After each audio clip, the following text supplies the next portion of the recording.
Gadai dalam bahasa Arab berarti disebut rohan, yang berarti tetap, kekal, dan jaminan.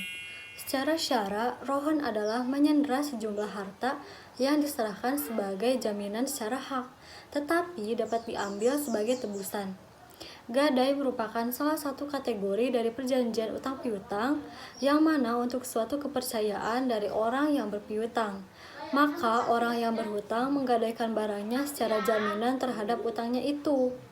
Barang jaminan tetap milik orang yang menggadaikan atau orang yang berhutang, tetapi dikuasai oleh penerima gadai atau yang berpiutang. Konsep tersebut dalam fikih Islam dikenal dengan istilah rohan atau gadai akad rohan, yang bertujuan agar pemberi pinjaman lebih mempercayai yang berhutang. Pemeliharaan dan penyimpanan barang gadaian pada hakikatnya adalah kewajiban pihak yang menggadaikan atau rohan. Namun dapat juga dilakukan oleh pihak yang menerima barang gadai atau murtahin, dan biayanya harus ditanggung rohin. Besarnya biaya ini tidak boleh ditentukan berdasarkan jumlah pinjaman. Dalam rohan, barang gadaian tidak otomatis menjadi pihak yang menerima gadai atau pihak yang menerima pinjaman tersebut sebagai ganti piutangnya. Dengan kata lain, fungsi rohan di tangan murtahin atau pemberi hutang hanya berfungsi sebagai jaminan utang dari rohin, atau orang yang berhutang. Namun, barang gadaian tetap milik orang yang berhutang.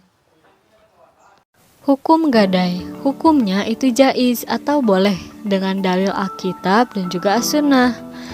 Dalil Alkitab itu dari surat Al-Baqarah ayat 283 yang artinya, jika kamu dalam perjalanan dan bermuamalah tidak secara tunai, sedang kamu tidak memperoleh seorang penulis, maka hendaklah ada barang tanggungan rohan yang dipegang oleh orang yang berpiutang.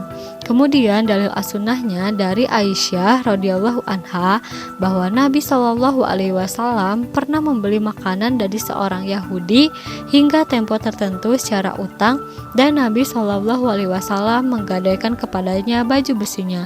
Hadis riwayat Bukhari.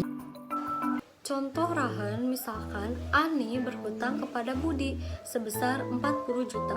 Kemudian Ani menyerahkan mobil miliknya sebagai kepercayaan atau jaminan atau watsikoh atas hutangnya tersebut. Artinya, jika Ani tidak mampu melunasi hutangnya tersebut, maka boleh bagi Budi dengan seizin Ani untuk menjual mobil tersebut. Selanjutnya terdapat rukun rohan. Rukun rohan yang pertama yaitu harus ada rohin, pemberi gadai, dan murtahin, penerima gadai. Syaratnya mempunyai aliyah, tasyaruf, yaitu akil, mumayyiz, dan mukhtar. Rukun yang kedua yaitu marhun atau rohan, barang gadai. Syaratnya berupa ain, barang yang sah dijual belikan. Kemudian rukun selanjutnya yaitu marhun bihi, atau sesuatu yang dijamin oleh barang gadai, yaitu adanya utang atau ad-dain. Kemudian rukun yang keempat yaitu sigot atau ijab kabul. Syarat sigot tidak digantungkan atau mu'allak dengan suatu syarat atau digantungkan untuk waktu yang mendatang. Kemudian terdapat syarat gadai, yaitu syarat luzum al-qabdu, adalah syarat agar akad gadai bersifat mengikat atau luzum, yaitu adanya al-qabdu, penerimaan barang gadai oleh murtahin. Video ini dibuat untuk memenuhi tugas mata kuliah fikih muamalah. Sekian materi yang dapat saya sampaikan, kurang lebihnya mohon maaf. Wassalamualaikum warahmatullahi wabarakatuh.